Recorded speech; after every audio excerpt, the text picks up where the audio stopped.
Als Kinder hatten wir fast so viele Freunde, wie unser Poesiealbum Seiten hat. Wir konnten gar nicht erwarten, dass es sich endlich füllte.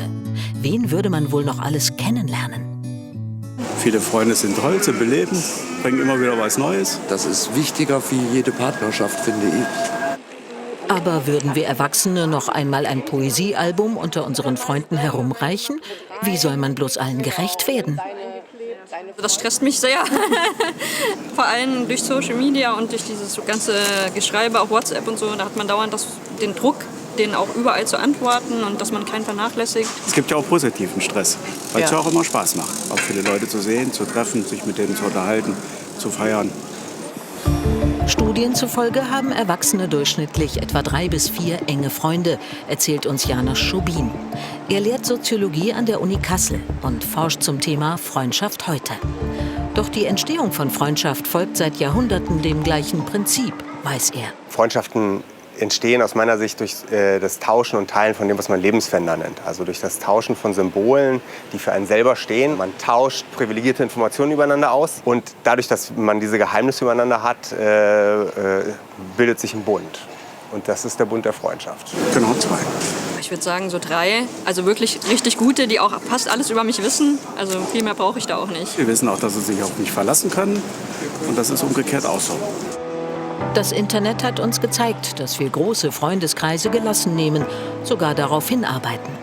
Im digitalen Poesiealbum gibt es kein zu viel, höchstens ein nicht genug.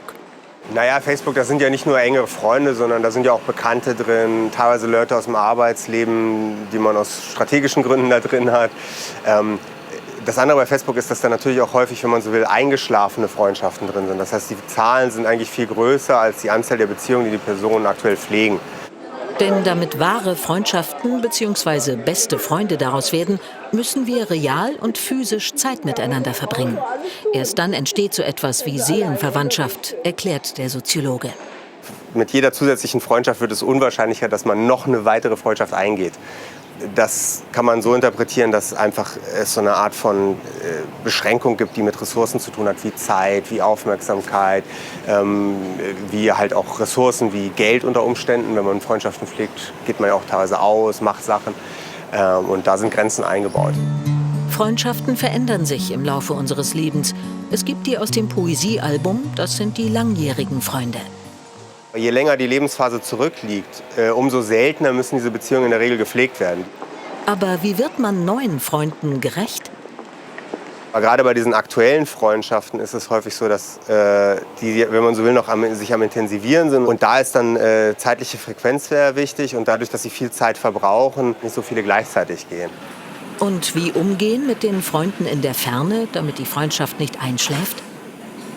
So wie ich das verstehe, letzten Endes eine Art von wechselseitigem Einpendeln auf einen bestimmten Rhythmus. Mit denen telefoniere ich dann eher. Also dann nimmt man sich wirklich mal eine Zeit und nimmt sich dann auch wirklich, schenkt denen dann auch wirklich die Aufmerksamkeit dann mal für 10, 15 Minuten und tauscht sich dann aus, was so passiert ist in der Zwischenzeit. Vom Treffen einmal im Jahr bis einmal im Monat.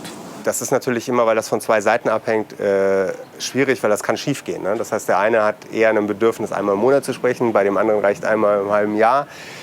Und dieser Aushandlungsprozess, der wird ja häufig nicht verbalisiert, sondern sowas passiert. Und dann kann es halt sein, dass es auf der einen Seite so ankommt, okay, die Freundschaft ist für mich nicht so wichtig, die soll gerade einschlafen oder sie lässt sie gerade einschlafen. Und in Wirklichkeit ist das Bedürfnis auf der anderen Seite einfach nicht da, so einen regelmäßigen Kontakt aufrechtzuerhalten. Freundschaften sind im Laufe unseres Lebens sehr dynamisch. Sie entstehen, sie vergehen. Beim Sprüchleinschreiben ins Poesiealbum war uns noch nicht bewusst, dass wir immer wieder aufs Neue entscheiden müssen, mit wem wir unsere Zeit verbringen. Dr. Wolfgang Krüger ist Psychotherapeut und hat schon mehrere Bücher zum Thema Freundschaft geschrieben. Schönen guten Abend. Schönen guten Abend. Leben wir im Zeitalter der Freundschaft? Die Bedeutung von Freundschaften ist in den letzten Jahrzehnten unendlich wichtig geworden. Sie ist ständig gestiegen. Und wir erzählen auch viel mehr in den Freundschaften. Und vor allem Frauen erzählen viel auch über ihre Partnerschaft, auch über Sexualität. Und wir wissen, das entspannt Liebesbeziehungen sehr. Also ich möchte tatsächlich auch keine Freundschaft in meinem Leben missen, aber ich kenne schon auch das Gefühl, dass ich manchmal denke, die Zeit ist einfach so knapp, um wirklich allen gerecht zu werden. Wie kommt man aus diesem Dilemma raus? Das setzt mich ja zunächst mal sehr unter Druck, dass ich weiß, ich muss die ganzen Freundschaften bedienen quasi. Und wir wünschen uns in den Freundschaften, dass die Freundschaften uns entspannen, dass sie uns stabilisieren.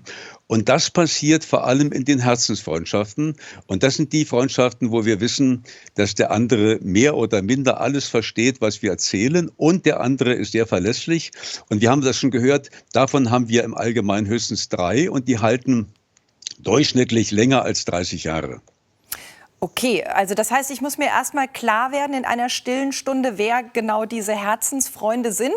Und dann würden Sie abstufen, also dann gibt es noch andere Freunde, die dann eher so unter Bekannte oder so laufen? Wir können uns ja 3 Fragen stellen. Die erste Frage ist, Sie haben 10 Millionen gewonnen, wem erzählen Sie das? Die zweite Frage ist, Sie haben eine schlechte Ehe und würden gerne fremdgehen, wem erzählen Sie das? Und die dritte Frage ist, Sie haben eine Bauchspeicheldrüsenentzündung, wem erzählen Sie das? Das sind die Herzensfreunde, die uns sehr nahe stehen. Und dann gibt es aber noch die Kollegen und so weiter. Es gibt die Leute, mit denen ich Sport mache, mit denen ich wandern gehe, das sind die Alltagsfreundschaften. Und dann gibt es die Netzwerke, das sind die Nachbarn und alles zusammen. Das ergibt das soziale Dorf, was ich brauche. Okay, das heißt aber jetzt auch, es gehören ja immer 2 dazu, das kann natürlich auch unterschiedlich sein. Also die Freundin, die für mich eine Herzensfreundin ist, vielleicht bin ich für die nur eine Alltagsfreundin. Also fängt da auch ein bisschen der Stress an, dass das nicht unbedingt immer beide gleich definieren? Das kann passieren. Und das Wichtigste ist im Leben, dass Sie ein gutes Bauchgefühl haben und gucken quasi, was sagen Ihnen die Freundschaften, wen würden Sie gerne an die Stelle einsetzen. Und das Allerentscheidende ist, dass ich eine Freundschaft mit mir selber habe, dass ich mich mal zurückziehe und gucke, wie ist mein Selbstwertgefühl, welche Ängste habe ich, welche Hoffnung habe ich. Und wenn ich dann ein gutes Bauchgefühl habe, dann weiß ich im Grunde auch, welche Freunde mir wichtig sind, um wen ich mehr werbe und um wen weniger. Und Freundschaften können sich ja auch im Laufe des Lebens verändern. Was wäre so ein Beispiel dafür? Naja, zunächst einmal gibt es Lebensveränderungen, nicht? Wenn ich mit einer guten Freundin befreundet bin und die hat plötzlich einen Partner und ich bin etwas abgemeldet. Oder wenn jemand heiratet und Kinder bekommt. Also Lebensveränderungen führen sehr häufig dazu, dass natürlich diese Freundschaften sich verändern. Wenn ich jetzt jemanden vielleicht von der Herzensfreundin zur Alltagsfreundin mache, würden Sie sowas mitteilen? Und wenn ja, dann wie? Kann man das ohne verletzend zu sein? Das erzählt man um Gottes Willen nicht. Es gibt einen Philosophen Lichtenberg, der mal gesagt hat, die meisten Dinge darf man nicht aussprechen, und weil es einfach kränkend ist. Und wir müssen eines wissen, vor allem in den guten Freundschaften gilt, das Entscheidende in Freundschaften ist, dass wir verschwenderisch sind mit Anerkennung, weil das stabilisiert unsere Beziehungen. Also Sie würden dann eher sich ein bisschen sparsam melden und einfach da auf das Bauchgefühl der anderen oder des anderen hoffen, dass ihr das dann merkt? Ich würde im Grunde schweigen. Und was wir ständig machen, ist, dass wir Freundschaften, wenn sie nicht mehr so ganz gut sind, dass wir die einfach automatisch herabstufen. Oder aber, dass wir gar nichts im Grunde machen und dann ist eine Freundschaft wie eine Pflanze, die man nicht mehr gießt, dann geht sie im Grunde ein. Und wir müssen eines wissen, Freundschaften sind immer dynamisch, immer in einem Prozess. Innerhalb von 7 Jahren scheitern 50% der Freundschaften. Wir sind wie riesige Durchgangsbahnhöfe. Also das Stabile sind die Herzensfreundschaften und bei den anderen Freundschaften ist immer Bewegung drin. Okay, danke schön, Herr Dr. Krüger. Vielen Dank. Danke Ihnen. Also, wenn wir zwischen Herzensfreunden und Alltagsfreunden unterscheiden, dann wird eigentlich ganz schnell klar, wie viel Aufmerksamkeit jedem Einzelnen zukommt. Und nicht vergessen, Sie sind auch Ihr eigener Freund und nicht dazu da, andere zu bespaßen.